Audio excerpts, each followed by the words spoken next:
The truth about selling motor vehicles, Part 1. It's a luxury. What reasons do your customers give you for wanting a new motor vehicle? My current vehicle's mileage is too high.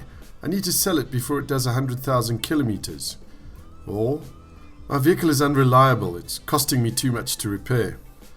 Maybe, I don't feel safe in my current vehicle anymore. Or, with fuel prices going up, I need a vehicle with better fuel consumption. On the face of it, these reasons are all valid and make perfect sense. The basics of economic theory is that if you provide the right vehicle at the right price with the right features and benefits, you'll have a sale. Recent breakthroughs in brain science, however, seem to show that it's not quite that simple. Through a series of experiments using sophisticated brain scanning equipment, scientists have proven that when it comes to making buying decisions, especially one of high value, the emotions play as much of an important role as rational thought. In fact, scientists believe that we make buying decisions at an emotional level first, what we call gut instinct, and then justify the decision logically afterwards. Why would we not admit the real reasons we want to buy a motor vehicle? We're taught from a really early age that we need to share our toys and not be selfish. Imagine admitting that we want this car because of the way it smells, or that it gives me pleasure to own. Something so magnificent, or how people will look at me with admiration when they see me in this new car. These are things we struggle to admit to ourselves, never mind other people. The truth is that buying a car is a luxury. We don't have to buy it unless our current car has literally given up the ghost. We don't need it, we want it. The anticipation of owning the vehicle takes my breath away, and the picture of roaring along the highway in this powerful beast with the wind whipping through my hair gets my adrenaline going. The car becomes an extension of my personality. I even give it a cute name, like Ethel. The vehicle becomes a member of the family. Luxuries make us feel special. They provide meaning in a world of stress and daily grind. They give us something to look forward to, something to enjoy, whether we admit it to ourselves or not. It's not about the mileage, reliability, or cost of repair. It's all about the desire to own something luxurious. Once you have tapped into desire, the rest is about maintaining the momentum. Potential buyers do what many of us do when we see something we want. They start to justify why they should have it. They'll find at least a half a dozen good reasons why they absolutely need, deserve, and have to have that car. As the representative of the brand, your job is to maintain the magic, passion, and emotion throughout the journey. One of the dangers of sales is forgetting to put ourselves in the shoes of our customers. When we gain more experience in selling cars, we can quickly forget what it's like for the customers to buy the vehicle. As a customer, you're excited about the possibility of owning the vehicle. You feel the anticipation of what it'll mean to you. At the same time, you're nervous that you might be making a mistake. For your potential buyer, this is a magic time. Your success in sales relies on making the experience intensely personal and by adding to the magic through the experiences you create. At the same time, you need to appeal to the senses, give them a vision of a future with them and the car in it. All of this adds to the overall excitement while assuring them that they're making a good decision. This does not mean the more practical elements of the sale should be ignored. Once the emotional connection has been made, you need to be able to help with the justification process. Service plans, payment terms, and if you buy now specials can all help ensure the sale is made. If your customers see the brand as over-promising and under-delivering, the magic fades. The purchase process needs to be as simple as possible. Keep the administration to a minimum. Make sure they can get the necessary finance easily, to be easy, and help them with the insurance. Anything that can lead to the dreaded, I need to think about it. During this sales program, you'll learn how to appeal to the emotional side of the brain. Each week, you'll be provided with practical ways that you can increase your sales. To be able to benefit from this program, you'll need to change the way you think about your sales. You'll need to look at everything from the customer's perspective and make the necessary changes. The methods work, but only if you apply them on a regular basis. You need to see yourself as a professional, the same as any lawyer, doctor, or accountant. This takes discipline and commitment to the process. Success comes as a result of implementing the right behaviors on a daily basis. To help you with this, I'd like you to think about the following. Pretend that you're a potential buyer who is coming onto your showroom for the first time. What do you think he or she is thinking and feeling? Does the showroom add to the excitement and anticipation? What is he or she thinking and feeling when they meet you? List some of the more emotional reasons why people buy motor vehicles, things they are not comfortable admitting. What can we do to tap into these emotional reasons in order to sell our motor vehicles? What changes will you need to make to your sales approach, taking into account the decision is made at an emotional level first? Think about the following: the first time you meet them, the questions you ask to understand their needs, how you show them the vehicle, how you manage the financial aspects, after-sales service. How can you maintain magic, passion, and emotion throughout the sale? Welcome to the journey. Welcome to Module 2, what it takes to sell effectively. Let's play a game of how do you respond to this? You're asked to taste two wines. The one is labeled as costing 50 Rand and the other 250 Rand. And yet, it's the same wine. Of course, you don't know that. Is it possible that the 250 wine would taste better? Or you are asked to taste some Pepsi and some Coke and decide which one you enjoy more. The trick is that you don't know which one is which. You are then asked to do the same exercise, this time with the cans labeled. Is it possible you would change your mind about which one tastes better? In the third exercise, you're asked to solve some brain teasers. To help you in your efforts, you're offered an expensive energy drink. A week later, you're asked to solve some more brain teasers and are given what you are led to believe is a cheaper energy drink. You guessed it, it's actually the same drink. Is it possible you would solve more of the puzzles after drinking what you consider to be the more expensive energy drink? The results of these experiments, conducted at Stanford University, might surprise you. People consistently scored the taste and quality of the more expensive wine higher than the cheaper one.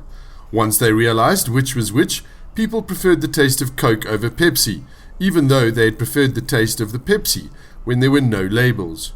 Strangest of all, they were more successful with the brain teasers when they drank what they considered to be the better quality energy drink. What these experiments teach us is that what customers believe about a product can turn into reality. If they believe a product is better, it will be better. Added to this, if customers believe the product is better, they're willing to pay extra money for it. The problem is not in the buying. We love the anticipation of owning something. The problem is that we don't like to spend our hard-earned money. What we buy, therefore, has to be considered both fair and good value. As a customer, I need to be able to justify the expense. This is where your role as a salesperson comes in. Not to manipulate people into buying something they don't need, but rather to channel their desire to own a luxury item and help them feel secure that they have made the right decision. You are an extension of the brand and therefore in a position to significantly influence the value your customers place on the vehicle that they are buying. Customers expect the service they receive from you to match the expectation created through extensive advertising and brand building. When the contact is not at the right level, the bubble can easily burst. The magic can quickly fade when the salesperson does not match the energy of the brand and is only interested in making the sale to earn commission. As Zig Ziglar says, you can have everything in life you want if you'll just help other people get what they want. Here are 3 behaviors you can develop on a daily basis to be successful in the world of selling high-value goods to customers. Number 1, love what you do. We are hardwired to know when people are sincere. It is built into us to keep us safe. You cannot sell something you're not passionate about. The starting point of sales is to believe both in what you do and the brand you represent. Here are some simple questions you need to be able to answer. Do you love your job? Can you communicate to customers why you love your job? Do you truly believe in the vehicles you're selling? Are you passionate about the brand? Do you find it difficult to understand why everybody is not driving this vehicle? Does your passion drive and energize you? Is your passion contagious? Number 2, know what you're doing. The best salespeople are the best teachers. Customers expect you to be honest, transparent, and confident in your recommendations. Confidence comes from spending time getting to know the vehicles that you sell and being able to answer any questions your customer might have. Your knowledge does not stop with features and benefits. You need to be able to tell interesting stories about the design process, how the vehicle is manufactured, famous people who drive the vehicle. Anything that gets the customer to feel part of the brand. The more you know, the more passionate you become about the brand. Number 3. Become a student of human behavior. The experiments referred to at the beginning of this module show that several factors can influence a buying decision. Human beings are subject to some really powerful motivators. 3 of the biggest influences in our lives are trust, needing to belong, and fear of loss. There can be no customer loyalty without trust. Trust is something that is built with each contact. The opportunity to build trust with someone begins by putting that person at ease right from the first contact. It is built by showing you care, by sharing helpful advice and providing solutions for their needs. These are both parts of building trust and loyalty. Very few people are comfortable being alone. We like to be accepted and be part of specific groups. Take time to learn about the lives of your customers without being too nosy and build meaningful and long-lasting relationships. Share information about yourself and use the word we a lot. Our need to belong also explains our attraction to specific brands. Make your customer part of your brand. Fear of loss means we want to own things but don't like paying the money. Here, you need to help your customer by making it as simple as possible to own the vehicle. Be innovative in helping them justify the purchase through bonus accessories, payment plans, buyback plans, etc. Keep assuring them that they are making the right decision. The aim of this module is to get you thinking about some of the changes you need to make in order to become more successful at selling vehicles. Over the course of the program, we'll provide you with many other ways you can influence the sale by understanding human behavior. For now, the main aim is to get you thinking differently. Have a long, hard look at yourself and your current approach to sales and work on your passion, enthusiasm, and energy levels. Discipline yourself to learn as much as you possibly can. And, most importantly, have some fun.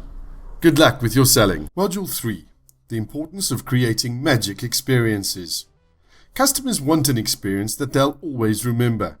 Your role as a salesperson is to help create that experience. Take your mind back to the last time you made a substantial purchase. It might have been a motor vehicle, furniture, jewelry, or clothes.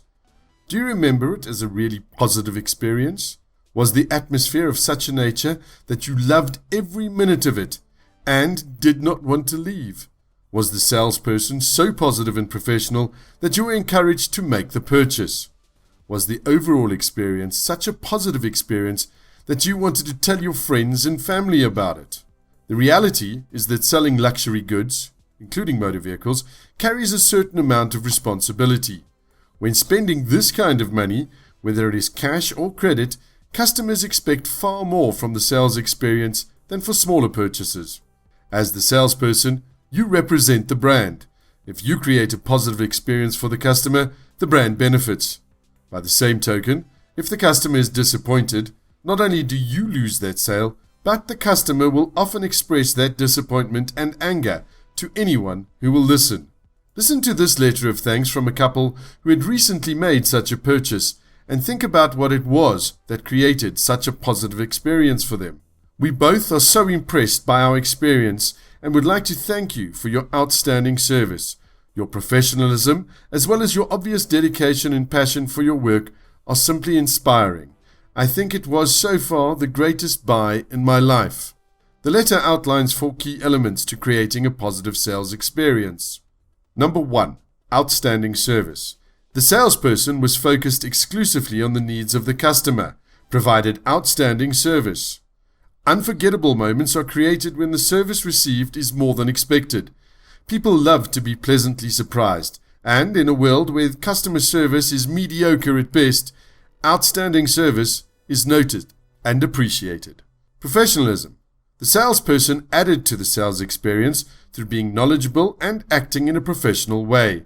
Professionalism comes as a result of taking pride in your work, always being willing to learn new things, and being committed to excellence in everything you do. Acting professionally at all times, even when you are stressed and tired, takes discipline. Professionalism is a choice we make. Number 3. Dedication and passion for your work. Her passion for the product and brand was contagious and made the experience even more meaningful. Passion also creates trust, as we find it hard to believe that a person who is that passionate does not have our best interests at heart. Number 4. Value. The experience was of such a nature that in the mind of the customer it actually added to the value of the product. To me, this is the most important insight. The salesperson can actually be responsible for the customer paying a higher price. The salesperson's attitude to the cost versus benefits discussion and influence what I am prepared to pay. What is the value of creating unforgettable experiences? Unforgettable experiences lead to attachment and ultimately the sale. They generate an emotional connection. The experience encourages the customer to take ownership of the vehicle immediately. This kind of ownership happens when you show them how the vehicle is a reflection of their personality and lifestyle. Apart from the fact that a positive experience is a key component to actually making the sale, it also helps you develop your network. People remember the pleasure, and when the purchase is an enjoyable experience, your customer becomes an ambassador of the brand. Your customer will be happy to give you access to their network and share their positive experiences with the people they meet and know. How do I create unforgettable experiences? We'll look at various ways to create unforgettable experiences during the course of this program, but for the time being, here are some of the things you can do right now to enhance the sales experience. Number 1. Commit yourself to being professional. Focus on managing your emotions. Make a decision to act professionally with each engagement. Know as much as you can about the vehicles you are selling. Provide helpful information. Number 2. Create the right atmosphere. Make your workspace as welcoming as possible. Make sure your desk is always tidy and the area is warm and friendly. Put photographs of happy customers on the wall. Frame customer recommendations and your certificates and hang them on the wall as well. Have a comfortable area to chat and make sure that refreshments and snacks are readily available. Number 3. Look out for opportunities to deliver outstanding service. Number 3. Look out for opportunities to deliver outstanding service. Be helpful and offer an unexpected but much appreciated service that was needed at that moment. Send thank you notes to existing customers. Celebrate the sale of the car and show your appreciation with a small gift. Personalize and make each contact unique and exceptional. Number 4. Have fun. Make a decision to really enjoy what you do. We are attracted to positive people. When you are showing your potential customers the car, do it with passion and enthusiasm. Make the test drive memorable. The aim of this module has been to help you understand that successful selling is not only a result of the skills and abilities that a salesperson develops that provide customers with solutions to their needs, it is also about creating an experience so powerful that the customer wants to come back and experience the same pleasure again, while at the same time becoming an ambassador for the brand. Good luck with your selling. Module 4. Build a sales plan and implement it. Are you selling proactively, or are you living in hope? Do you spend the day actively pursuing opportunities, or are you desperately waiting for walk-ins, or hoping you'll get a lead via email or a phone call? One of my favorite books is called Hope is Not Strategy by Rick Page.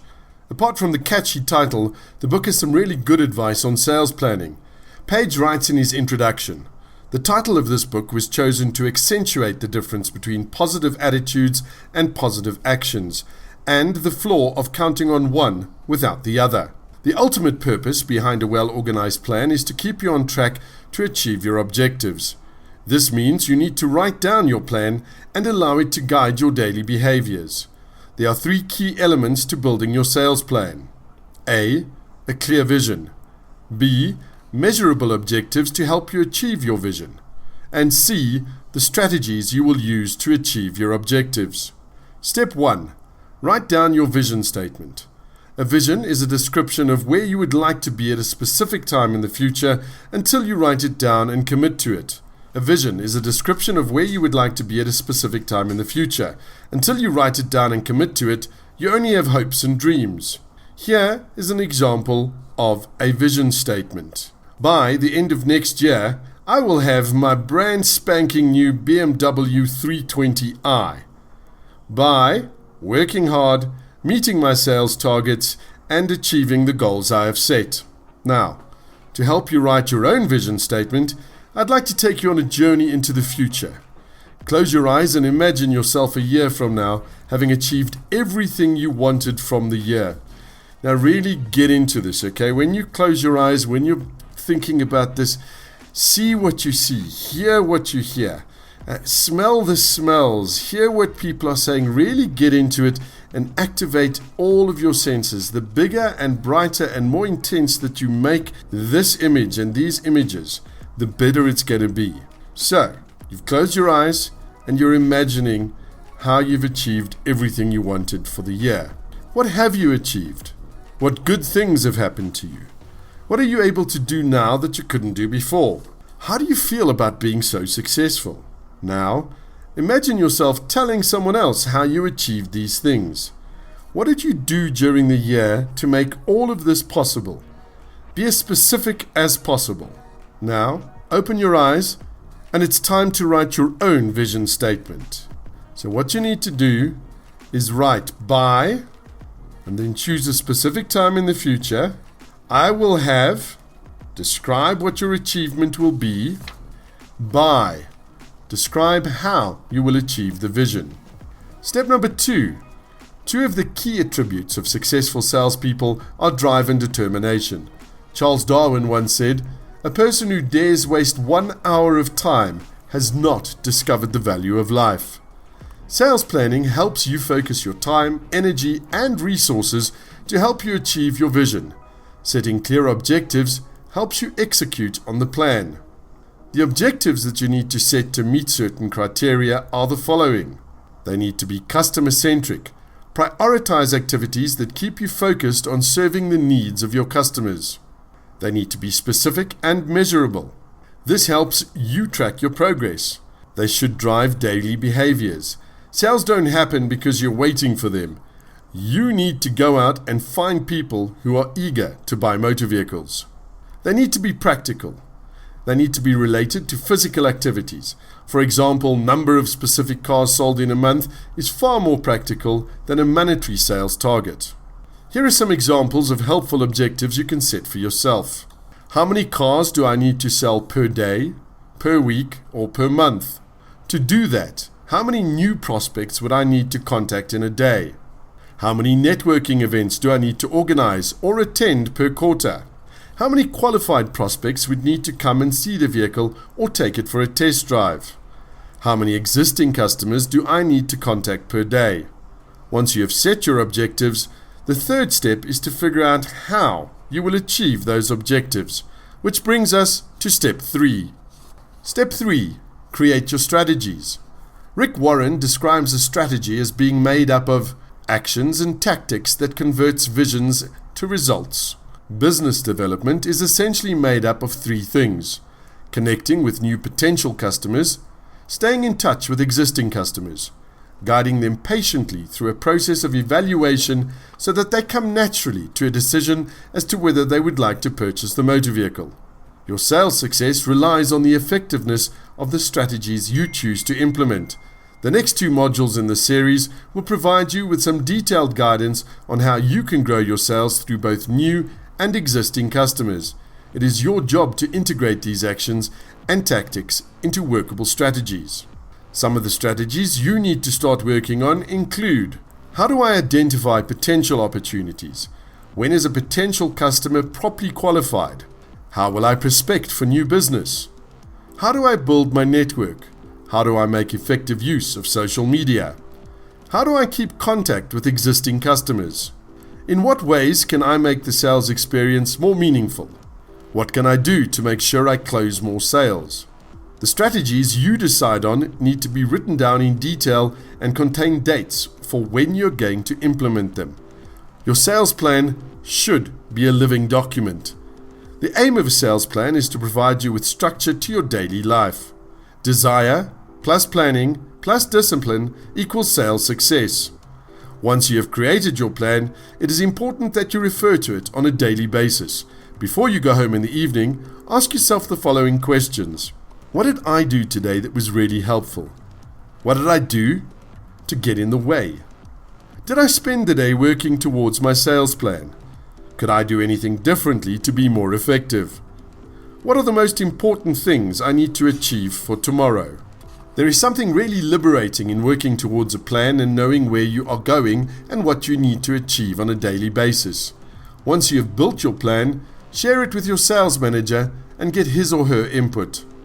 Good luck with your selling. Module 5. Get new customers to come to you. Cindy is a top-performing salesperson in a luxury car franchise. She's particularly successful at bringing in new customers. I asked her about the secrets behind her success. She said, "It's so important not to sit here and wait for people to come through the door. It's just not going to happen. You have to get out there and build relationships. Find something you have in common with your potential customer. Then, just get out there and connect." As we discussed in the previous module, it's not enough to wait for people to come through the door. Growing new business requires a proactive approach that ensures a constant stream of qualified prospects wanting only to do business with you. It's not enough to only make contact. We need to connect and engage the interest of potential customers. What do you need before you start engaging? In order to prospect effectively for new business, certain things need to be in place. Decide on a specific target market on which you can focus. This could be based on age, interests, what they do for a living, how much money they have, the work they do, or communication preferences, for example, Facebook users. Get a clear picture of your ideal customer. Finish this statement. My ideal customer would be. Brainstorm as many ideas as you can. Be clear on your value proposition. Answer the following questions. Why is it a good idea these customers buy from me? What problems do I solve? What do my current customers appreciate about how I help them? These ideas need to be crafted into effective sales messages. Here's an example. The secrets to successful prospecting. If you're looking to bring in new customers on a regular basis, you need to have a plan and then execute on that plan. We're not likely to buy from total strangers. Create a list of potential customers. Write down the names of all the people you know who would fit into your criteria as ideal customers. If you use Facebook and LinkedIn, you can add a lot of names. Research potential customers. Spend some time understanding the potential customer's world before making contact. This is where Facebook and LinkedIn can be very helpful. If you can't research the individual, at least spend time understanding the target market. Give them an offer they can't refuse. To get potential customers to come to you, it is important to make a compelling offer. This could be a test drive, valuable or interesting information about the vehicle, an invitation to an event such as a launch, or anything else creative that you can think of. The secret is to connect first. Give, don't take. Make contact. When sending your email or making the phone call to your potential customer, make sure you focus specifically on how you can help them and the value of them working with you. Use your compelling offer to get them to come in and meet with you. Network. The most effective method to connect with potential customers is through networking. People want to buy from people they know, and networking provides you with the opportunity to make contact without the pressure of having to sell anything. There are all sorts of places you can meet your ideal customers, including the Chamber of Commerce events, networking organizations, as well as specific professional association events and conventions. For example, doctors or real estate agents. You could also get really creative and go to sporting clubs and events, trade shows and informal gatherings. As mentioned previously, don't forget about your personal network. Here is some advice to help you network more effectively. Build a networking plan.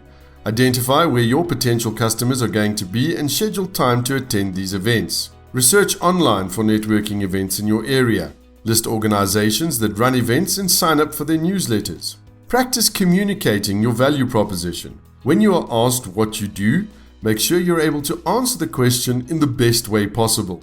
Make it simple so that the person with whom you are talking can also share your value proposition to others. Hand out your business card wherever you go. You want to get your business cards into as many hands as possible. Give people more than one card so that they can share it with others. Create your own networking events. Once you have made your list of potential customers, consider running your own networking events. There are several options. Create your own group of professional networkers. You give them leads and they give you leads. Organize your own events. This could include launches, industry events, and special speakers. People love to learn new and interesting things. Support a charity by organizing a fundraising event. In this way, you can be socially responsible and meet new people. Follow up afterwards. Get people's email addresses and if you can, connect with them on Facebook and LinkedIn. Get permission from the people you meet to add them to your emailing list. If you're going to email them, make sure it's valuable information and not just standard marketing material. Connect using social media. Social media offers a brilliant opportunity to build your network. The 3 tools I would recommend are Facebook, LinkedIn, and Twitter. Facebook. Although a lot of companies have Facebook pages, it is important for you to build your own personal brand. Initially, you want to create a Facebook page that will allow potential customers to like your page rather than having to connect with your personal Facebook account. Use the Facebook page to share your passion and enthusiasm for the vehicles you sell. Share elements of your work and keep it light and entertaining. Make use of a lot of pictures and tell good stories. Another important component of Facebook is joining the groups. The groups for the area in which I live, for example, has 7,500 members. Groups provide you with a unique opportunity to connect. Facebook will allow you to start great conversations and build trust and rapport very quickly. LinkedIn. Because LinkedIn is considered a business tool, it is more effective when you want to connect on a professional level. You first connect to the people you do know, and then you can request referrals to people you are interested in connecting with. You can also join interest groups and connect with potential customers there. When working with LinkedIn, make sure you do the following. Make your profile as complete as possible. The information on your profile is available to people who have connected with you and those who have not. Having a detailed profile makes it easier for people to find you. Your profile information can also be found when doing a search on Google.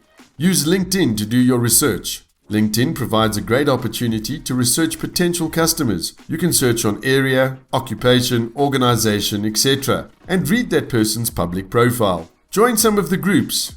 The Johannesburg Business Club has 16,500 members. It is worth getting involved in these groups so people can get to know you. Don't spam. You will be reported. Please don't advertise directly to LinkedIn accounts unless they ask you for information. Respect the fact that LinkedIn is for networking. Engage with people rather than trying to sell to them. Other tools.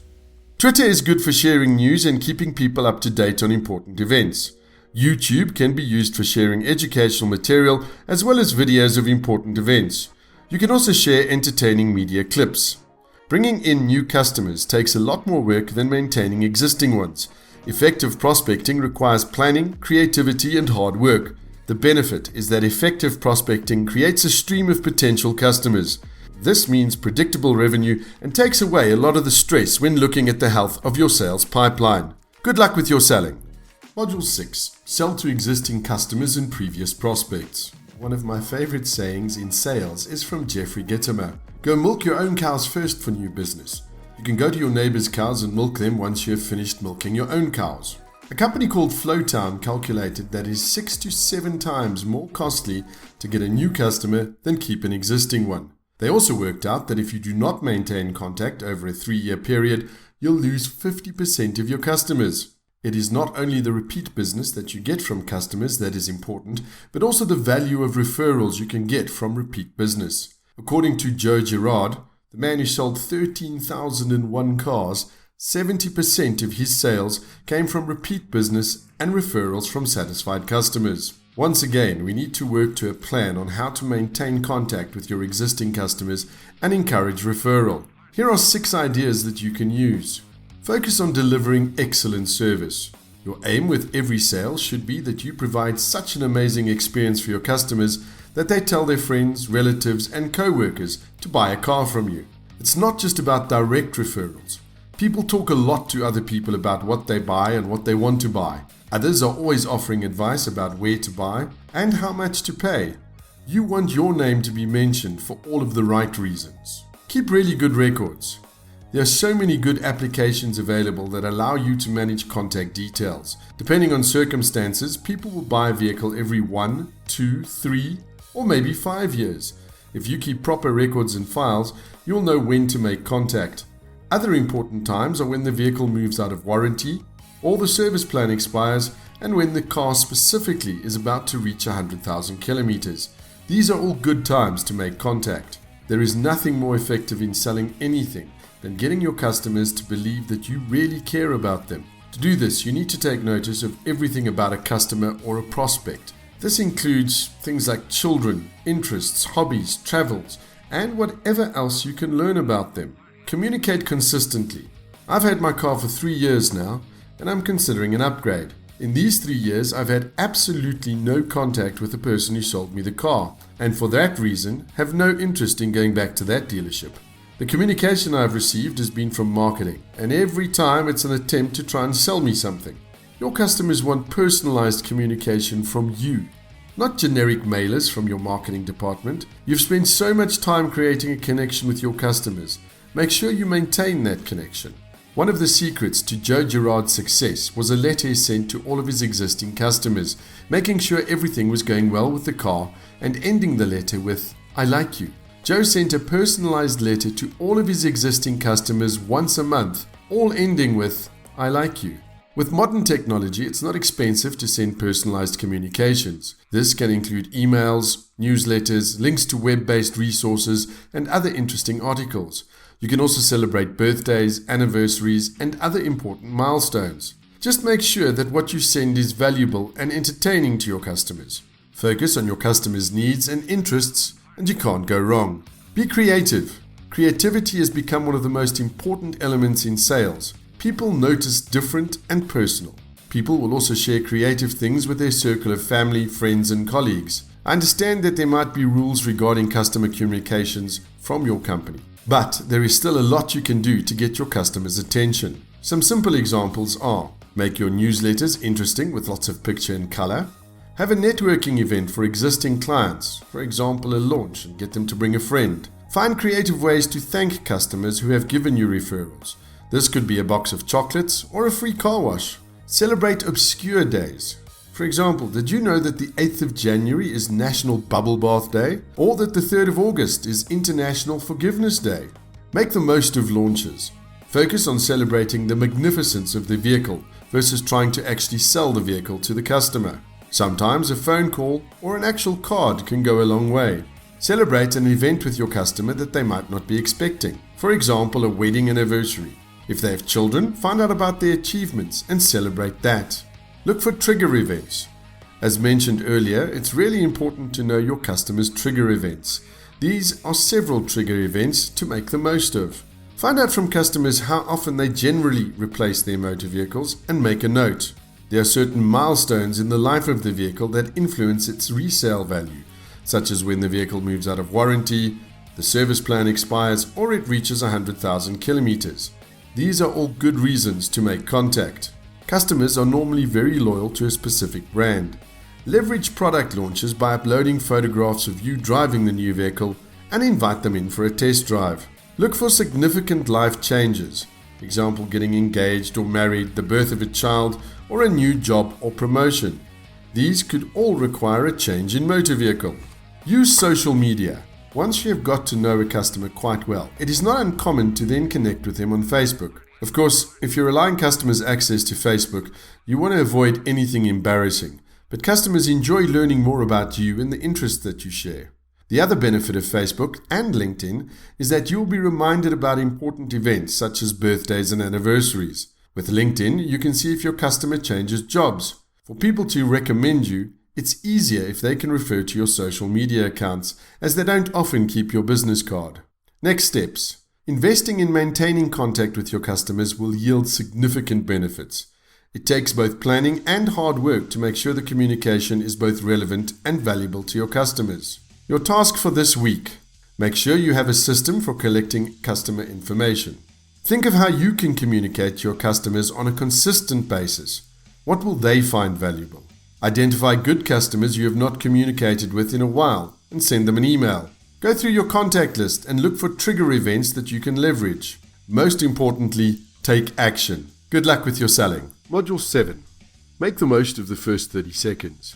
There's a really cheesy 1980s Head & Shoulders shampoo advertisement that shows a young lady preparing to meet the chairman of her company for the first time.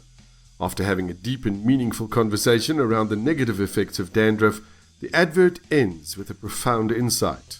Head & Shoulders, because you never get a second chance to make a first impression.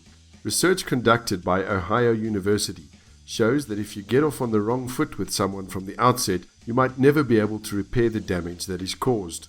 We are sometimes willing to give second chances when there is an existing relationship, but write off people quickly if the initial reaction is negative. The other interesting finding from the research is that once we have formed a first impression, we are unlikely to change our minds, and we will actively look for proof to support that initial impression. When I was selling, I knew I was there for one reason: to create a professional and welcoming atmosphere that would make my prospects feel comfortable, so they would enjoy the experience of doing business with me. So, how do you make sure you create a good first impression? Number 1, it's not about you. Your potential customer has just walked through the door. She has taken the time to come and have a look at your vehicles and is probably going to part with her hard-earned money, provided the services and support she receives meet her expectation. This makes it your responsibility to make it all about her. The fact that you have had a long day and it is nearly closing time means nothing. It is your responsibility to focus 100% of your energy, enthusiasm, and professionalism on helping her make a good purchase decision. It's all about the customer. You need her more than she needs you. Number 2, actively create a positive first impression. Lauren Human coined the phrase positive self-presentation. In other words, actively trying to make a good impression while remaining true to yourself. Through a series of experiments, she found that those who actively tried to present their best selves were perceived more positively by people they were meeting for the first time than those who weren't consciously trying to self-present. Putting your best self forward captures the attention of others, giving them a chance to more accurately see your true self. Number 3, avoid anything that'll detract from creating a favorable first impression. Pay careful attention to your image. Have a look in the mirror and evaluate whether your overall appearance reflects the brand you are selling. Does the image you are portraying make it easy to buy from you? There's nothing wrong with expressing your individuality, but be careful of anything that could get in the way of making a good impression. Here are some things that you should consider. Clothes. Even if you're wearing a uniform, be aware of your clothes and shoes. Health. This is a controversial topic, but people do judge your physical appearance. A healthy diet and regular exercise also help you maintain your energy levels and impact on your confidence. Hygiene. Watch the nails, hair, body odor. This includes too much or too little deodorant, nails and breath. If you smoke, make sure you have a mouth spray handy. Apparently only 30% of adults smoke. Accessories. Now, this is not a judgment on tattoos or body piercings, but you want to avoid anything that is distracting. Have a look at yourself in the mirror and decide whether your customer will take you seriously. Communication devices. You're looking at making a lasting connection. Avoid distractions like cell phones. She needs to feel like she's the only person in the world at that time. If you need to keep your cell phone on, make sure it's on vibrate, and certainly don't take any calls while you're with her. This might seem unfair to you, but remember the aim is to be successful in sales, so you need to move into your customer's world. It does not help if you make a personal statement with your tongue ring and lose a deal as a result. You need to come across as the sharpest, best groomed, most positive, most neutral person your customer has ever met. How to make the most of your first contact. Your potential customer is experiencing a whole lot of emotions when she comes through the door. Along with the excitement, she is also anxious and apprehensive. The quality of your initial contact will go a long way to helping her relax, and the magic can begin. Customers often feel rushed. Slow things down and let them enjoy the experience. This is the start of building trust. By focusing on her and making her feel important, you will start to break down any preconceived ideas. Remember, she wants to buy. You need to make sure that she wants to buy from you. Number 1. Walk towards your potential customer with open body language and a smile on your face.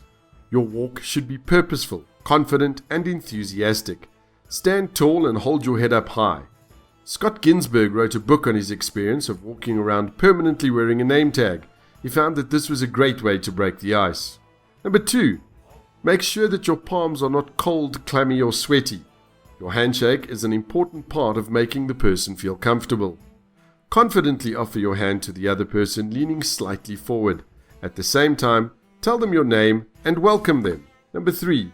Be sensitive to cultural differences, but typically a firm grip with a smile and some eye contact immediately creates a connection.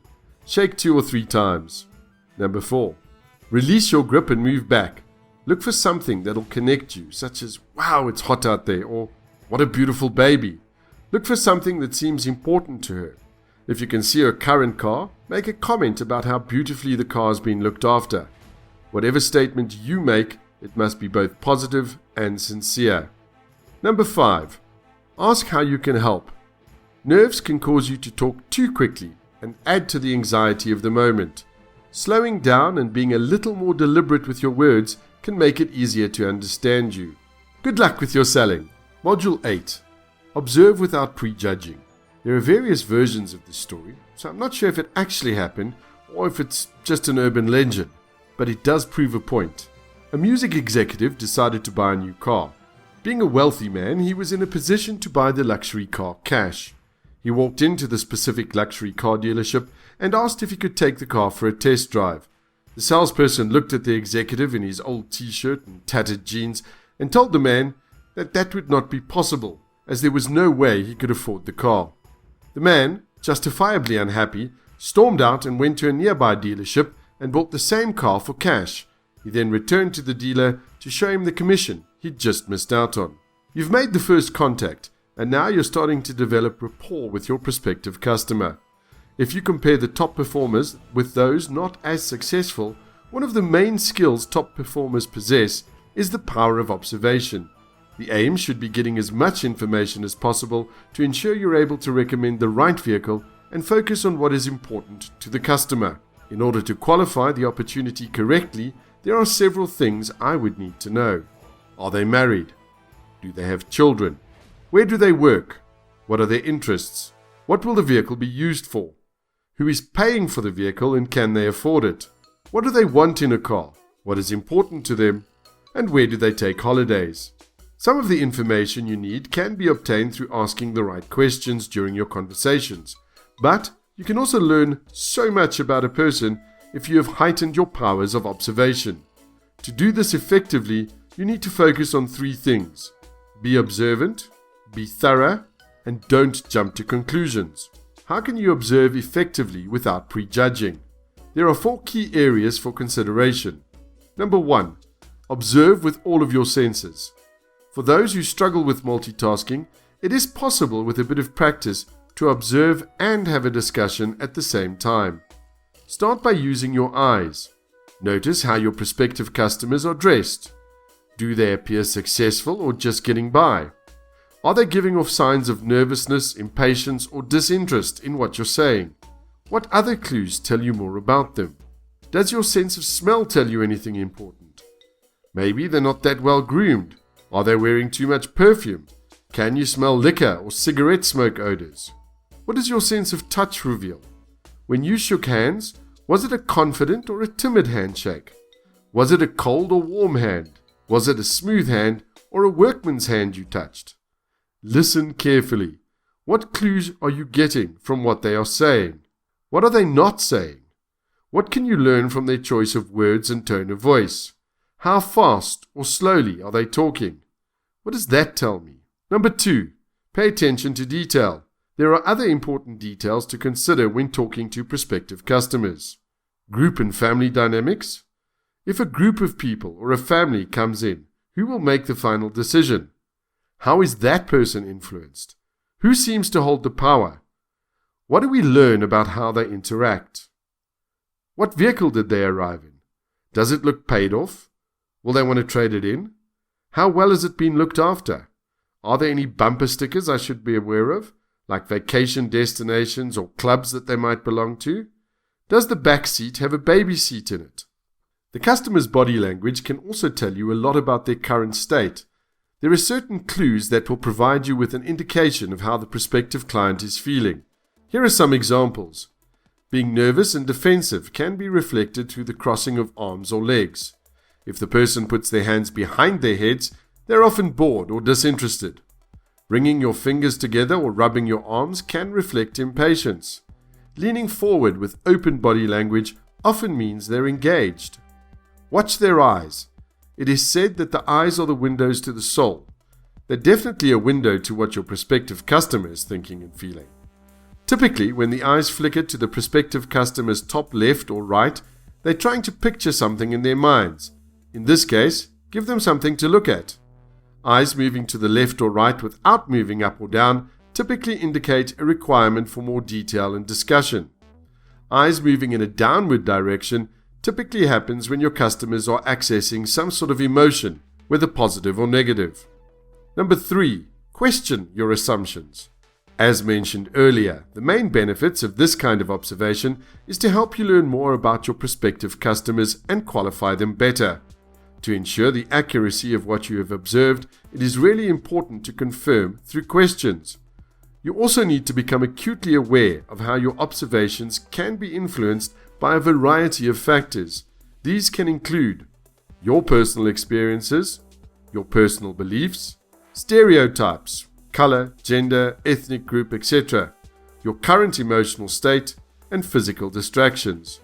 The story at the beginning of this session shows that you cannot judge a book by its cover. Your observations are meant to help, not limit your ability to sell. The biggest assumption that is made is whether the prospective customer can afford the vehicle or not. Making the wrong assumption can cost you the sale. Number 4, consider the implications. It does not help if you do not act on the observations you have made. Frame your questions around what you have observed. As much as possible, focus on the positive. Use what you have observed to build a relationship with your prospective customer. Your observations should not stop you from treating every prospective customer with the same care and respect as you would your very best customers. Observation helps you engage more effectively. You learn more about your prospective customers and use this information to create a magical experience. It is all about moving into your customer's world and going on an exciting journey of discovery with them. Treat every prospect the way you would your best customer. Good luck with your selling. Module 9. Make a magic connection. Think about a time when you first met someone and the two of you just hit it off immediately. The conversation seemed to flow effortlessly. You probably had some common interests or opinions, or maybe you identified with something about that person. Before long, the two of you started to naturally match each other physically. Posture, body language, hand gestures, facial expressions, and eye contact. You became almost a mirror image of each other, speaking at the same speed and using similar tone of voice, having similar levels of enthusiasm and experiencing similar emotions. You established a physical, mental, and emotional connection with each other. Based on that connection, you were then able to build a lasting relationship based on mutual trust and respect. John Maxwell once wrote, "All things being equal, people will work with people they like. All things not being equal, they still will." From a sales perspective, building trust and respect as early as possible is absolutely essential. Your potential customers often come into the dealership with negative preconceived ideas about vehicle salespeople, and so you need to be able to change these perceptions as soon as possible for you to be successful. There are 4 key ways that you can create magic connections in a really short period of time. Number 1. Climb 100% into their world. There are 2 things we know about human beings. The first is we are very self-centered, and the second is that we long for meaningful connections. Your role is to appeal to both. Really good communicators are able to talk easily to people about what interests them, even if it isn't what particularly interests you. You need to learn their language, their perspectives and understanding in order to influence them, rather than drag them into your way of thinking or seeing. Focusing your conversation on the needs and interests of your potential customers is an easy way of getting them interested. Gradually, once you have them hooked and you have built rapport, you are able to influence the conversation. It is really important that you are sincere and have a genuine interest in learning more about the world of the person you are chatting to. Showing this level of deep respect for what is important to your customers means they'll feel like you understand them and they'll begin to open up to you. How do you know what to talk about? Here, you need to make use of your powers of observation. What your customers talk about are wearing, the things they have with them, and the way they act and communicate all give you important clues as to who they are. Here are some examples. A family person will often have a child or spouse with them. They might have a picture of family members on a keyring, or they will mention to you something related to you about the family. A person who likes traveling might be wearing a New York Yankees shirt. If they like technology, They'll have a fancy phone, possibly an iPad. Something else you can do is to simply ask them to tell you a little about themselves. Number 2, minimize the differences. Not only do we work with people we like, we also work with people who are like us. As I mentioned in the introduction, when a true connection has been made, you start to mirror that person. It's almost like a dance. The two of you get into a rhythm on several levels, physically, emotionally, and mentally. You can speed up rapport by being aware of how you can get into the rhythm as early as possible. Empathize with them. Listen carefully for keywords and problems they are experiencing and show that you are on their side. Ask questions so you can understand more clearly what they are saying and show you get it. Position your body so that it matches the person with whom you are speaking. Mirror their body language. To mirror someone, you adopt similar body language and positioning to theirs. If they step closer towards you to speak more intently, then you take a tiny step forward too. If you are sitting, you can cross your legs when they do. If you are standing, consider crossing your arms if they cross theirs. Mirror the way they speak. Match the tone, tempo, and volume of the other person. Be aware of their use of language. If they say, "It looks good to me," show them as many things as you can. They think in pictures.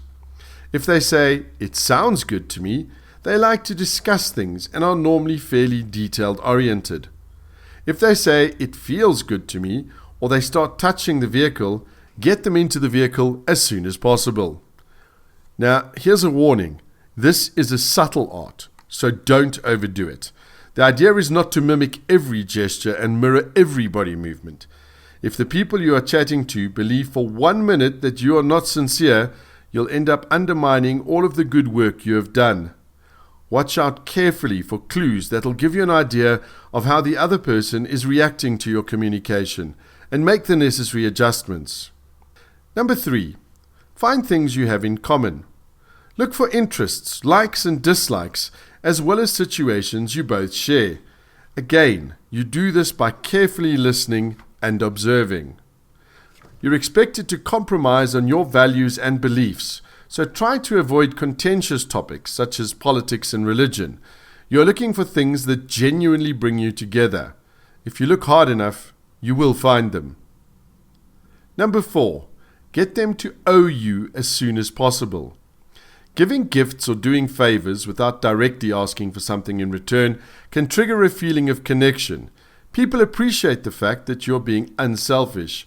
We are not talking enormous gifts or bribes here, rather cute and thoughtful gifts. Here are some examples. Don't just offer coffee out of a tin. Make sure that the coffee is of a high quality and add a muffin or something extra. Use some clever branding. I have a friend who hands out business cards that double up as air fresheners. Think ahead. If they have children, have crayons and colouring in books handy. Go out of your way when they want to test drive the car. The secret here is to find the balance between being creative and practical. You want to create lasting, positive memories that make the customer want to come back. Take time to make a meaningful connection before rushing into trying to make the sale. Although your potential customers won't often admit to it, a lot of sales have not been lost because the vehicle didn't meet their needs, but rather the belief that all the salesperson cared about was making the sale. As the saying goes, slow and steady wins the race. Good luck with your selling. Module number 10. Maintain energy, passion, and enthusiasm. Over the last few modules, I've spoken about the importance of treating the first contact with your potential customers with care and respect. So many sales are lost at this early stage because salespeople do not spend enough time establishing a meaningful bond.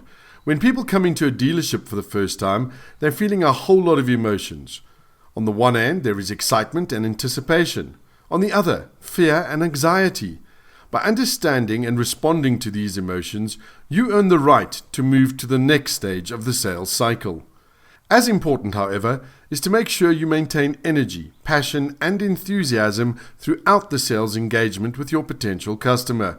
This allows you to build trust and credibility and maintain the momentum of the sale.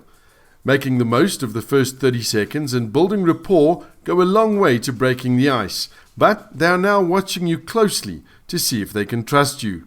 Pass this test and you've earned the right to proceed. Fail and they will walk or tell you they're just looking.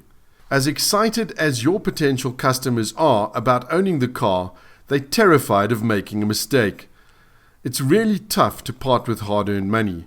They're also scared of you because of all the stories they've heard about vehicle salespeople. Your challenge is how to overcome the initial feeling of distrust and fear when they're ready to say or do anything to protect themselves from what they think you're going to try to do to them.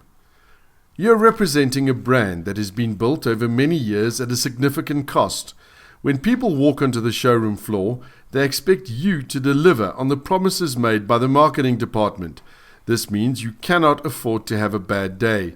The sales experience needs to be exceptional. Here are 4 important ways that you can maintain the momentum. Number 1, passion sells. You need to be passionate both about your brand and the vehicles that you sell. It's really difficult to sell something you don't believe in. When you have passion, you speak with conviction, act with authority, and do enthusiastic presentations. When you're excited and passionate about a product, or anything for that matter, people notice.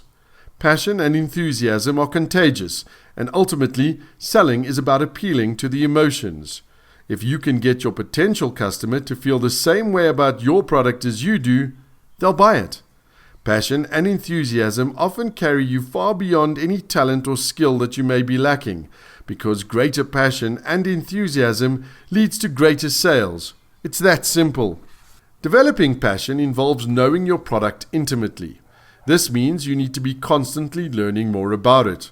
You also need to allow yourself to become emotionally attached to what you sell. Passion allows you to tell great stories. What is the history behind the design and manufacture of the vehicle? What makes it special? What are the features that make it unique?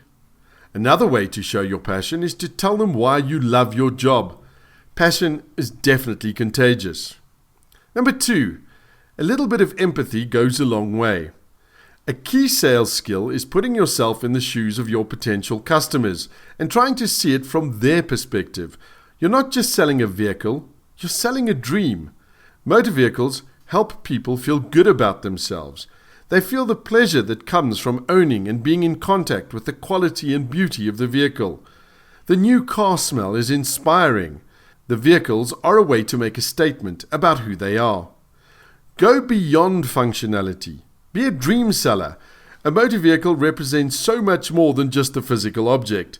It is also a technological marvel, a work of art, and a status symbol. Successful selling is about appealing to the head and the heart. By being aware of what your customers are feeling and heightening the positives and reducing the intensity of the negatives, you increase your chances of success. Number 3, go further. Deliver a level of service that is both unexpected and more meaningful than experienced anywhere else. The high level of service you provide can lead to lifelong customers, not to mention their networks. When selling luxury goods, going the extra mile is expected. You need to go beyond even those expectations. Make sure you go the extra mile.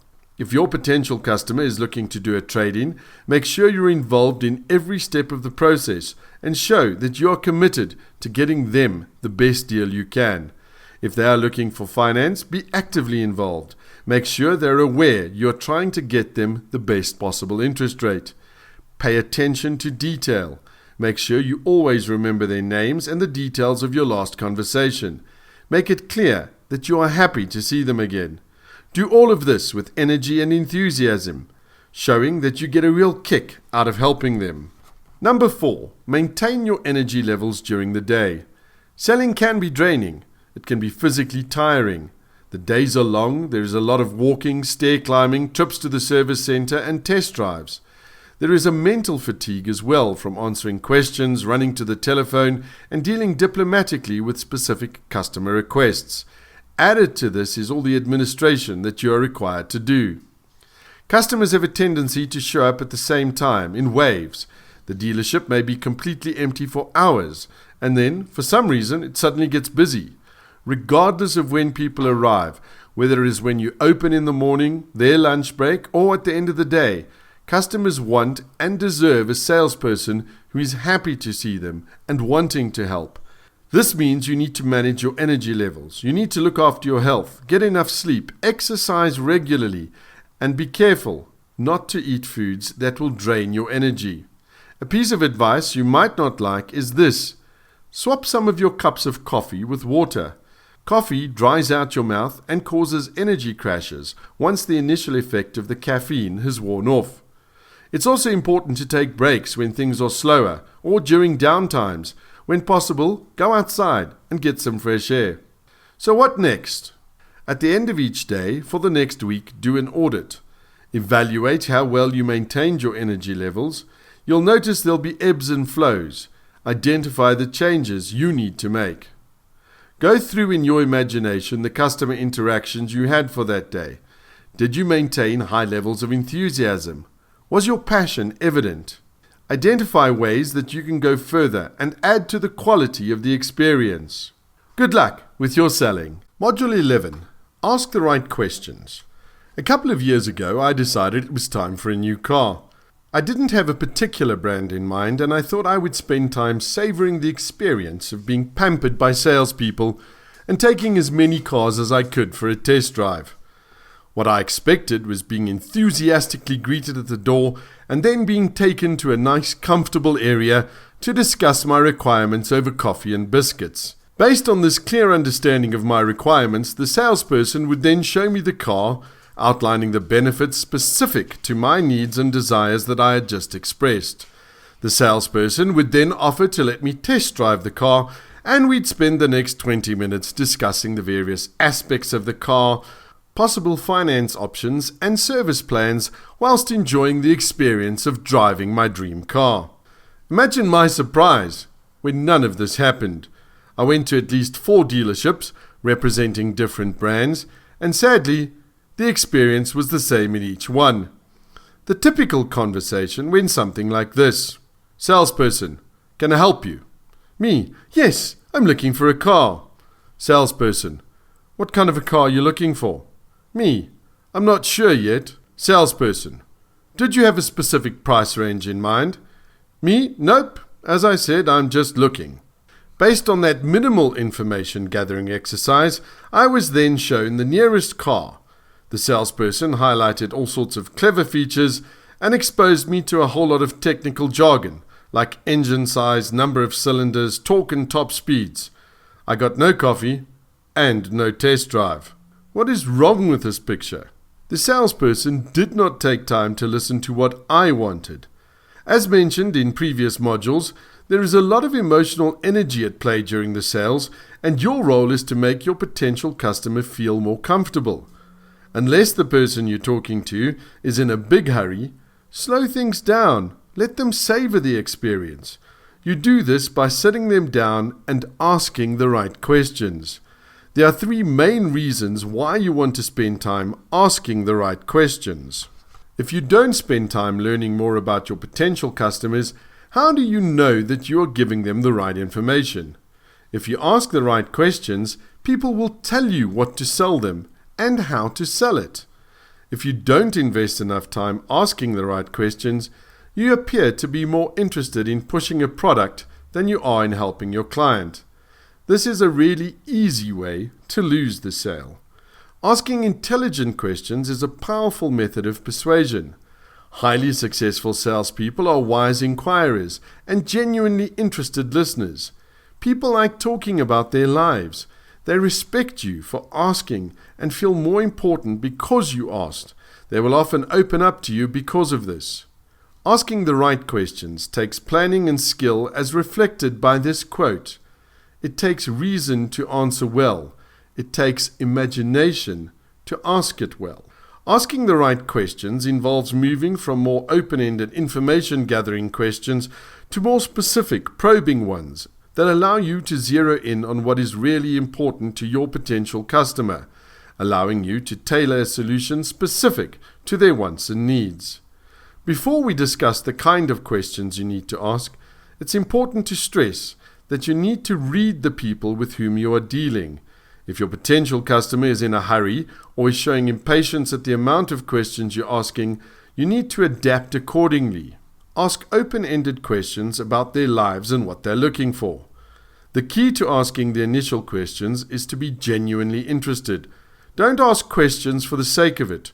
Try not to ask too many questions that have one-word answers. The reality is, most people enjoy talking about themselves. So ask questions like, tell me a little bit about yourself. There are variations of this.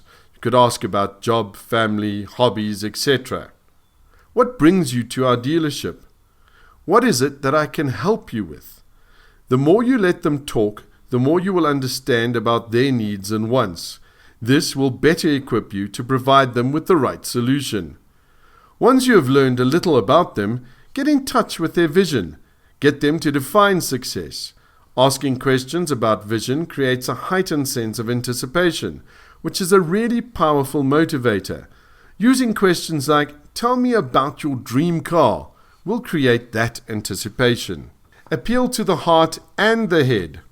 A key theme of this program has been that emotion precedes logic when it comes to making choices. This means that apart from the technical requirements, you also need to tap into their values, experiences, and hopes through the questions that you ask.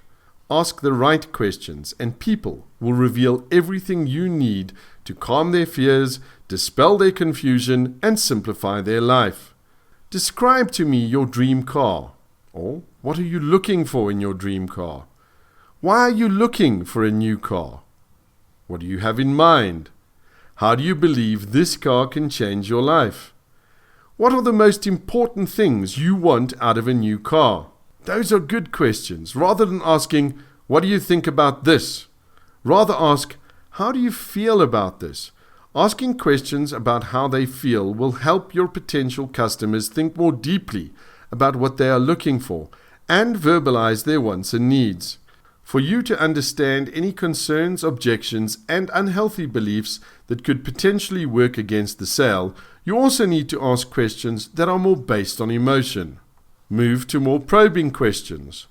The role of questioning is to help customers become more aware of their thinking processes and beliefs that underlie them. Probing questions help your potential customer get clarity over what they want and what their goals are. Here are some examples. Which cars have you been looking at specifically? What is the most important thing to you? What criteria will you use to make your decision? Which of these criteria is most important to you? What would you need from me to be comfortable in your choice of car? What is the most important thing you need from me? Use more closed questions to confirm you have understood their requirements. Ask closed questions to confirm exactly what your potential customer has told you. In this case, you are looking for yes or no answers. Here are some examples. So your favorite color is blue. It is important to you that the car includes a service plan. Is that correct? Show your customers the necessary respect by getting permission for the next step. Here are some examples. As a next step, I would like to discuss payment options. Is that okay? I think it would be a great idea to take the car out for a test drive. Is this something you'd like to do? Next steps. The famous Greek philosopher Socrates believed that you should never lead with statements when you could lead with questions. During this week, evaluate how much you are listening versus talking, and the ratio between the questions you ask versus the statements you make. Spend some time preparing some questions you can ask during your next sales engagement and see what a difference it makes. Good luck with your selling.